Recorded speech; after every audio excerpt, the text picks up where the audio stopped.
All right, 6-0 in geometry, all different types of quadrilaterals. Some of them you probably heard before, some of them you have not.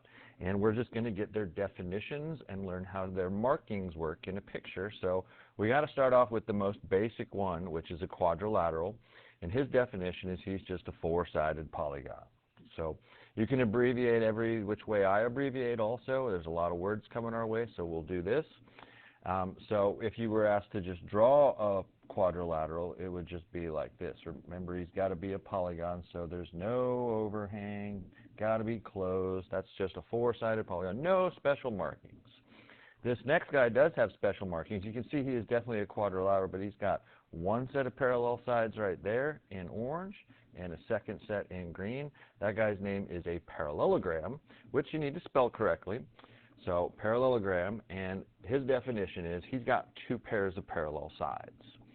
So I'll let you pause this video so you can get these recorded so this video doesn't drag out too long. So get it paused, write our definitions down, then we'll go to the next one. So this one was a parallelogram and had two pairs of parallel sides. You can see on this next guy, he's just got 4 tick marks, meaning he's got 4 equal sides. Well, his name is the rhombus, which we got to spell correctly with an H in there, the rhombus. His definition is that he's got 4 equal sides. So if you were ever asked to draw one, you would mark it with 4 equal sides. So you draw a quadrilateral. And then the next one, can you see that he's got 4 right angle boxes in here, right? That dude, I think we've heard before, he is a rectangle. His definition is that he's got 4 right angles. So that would be shape 7 on the geometry if you were ever asked to draw one. And our next guy, he's the most popular quadrilateral that we know. He's got these 4 right angles that you can see, and he's got 4 equal sides. He's a square, all right? That's his definition. A quadrilateral is a square if it has 4 right angles and 4 equal sides. Remember, you can abbreviate just like I did. But then we get to our next guy right here, and he's one that you've probably definitely heard of before, but to define it mathematically is a little weird. This is a kite, right? And he's got a tough definition. This is one we're going to have to study. If he has 2 distinct pair of consecutive sides equal, 2 distinct pair of consecutive sides equal. And what that means is you've got these 2 pink sides right here. They're right in a row, right? So they are consecutive in that place.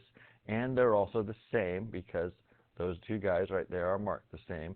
But then I got a whole nother pair in orange that are touching each other, and they're marked the same. So that makes a kite in this case.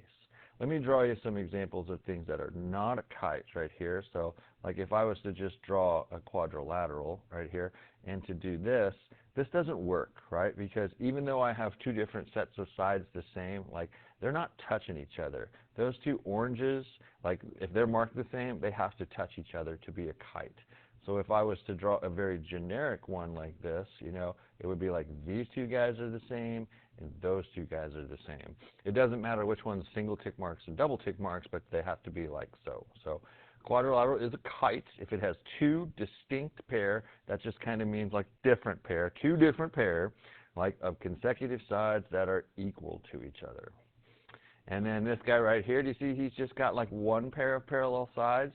But there is a big trick to this definition. This guy's called a trapezoid, but it has to have at least 1 pair of parallel sides to be a trapezoid.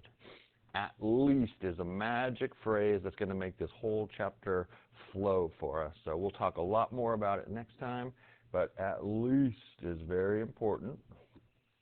And then down here, this guy does have at least 1 pair of parallel sides, so he is a trapezoid. But you also see he's got these arc marks right here. Those are called like the base angles, and since they're the same, this would be an isosceles trapezoid.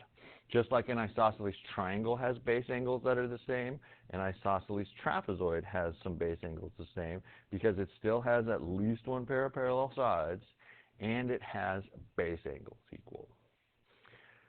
So we'll get all these written down, and then the homework, just short and sweet. Can you identify just matching A, B, C, D, E, F, G, or H, which one is which? just by the markings on this guy right here. So use your definitions, and the sooner we know these definitions, the easier this chapter 6 is going to be. So we need to study the kite for sure, man. So all right, let us know if you have any questions. Have a good one.